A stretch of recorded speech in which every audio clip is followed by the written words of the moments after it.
Աշոտ Սարիբեկյանի հիվանդությունը եւս հայտնաբերվել է Էրեբունի բժշկական կենտրոնում։ Երկար տանջանքներից հետո որոշել է դիմել բժշկի։ Լավագույն մասնագետների փնտրտուքները բերել են Էրեբունի բժշկական կենտրոն, ուրոլոգիական բաժանմունքի օնկոուրոլոգիական ծառայության ղեկավար Արման Ծատուրյանի մոտ, ով անմիջապես վիրահատել է Աշոտ Սարիբեկյանին։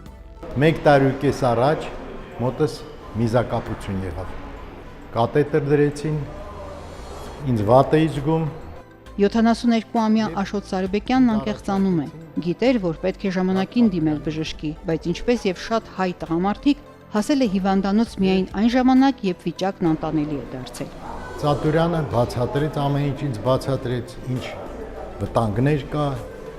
առողջության համար ինչ կա եւ ասեց պետք է վիրահատության գնաք։ 2.5 ժամ տևող վիրահատությունից 2 օր անց վերադարձել է տուն ու անցել առողջ ապրելակերպին։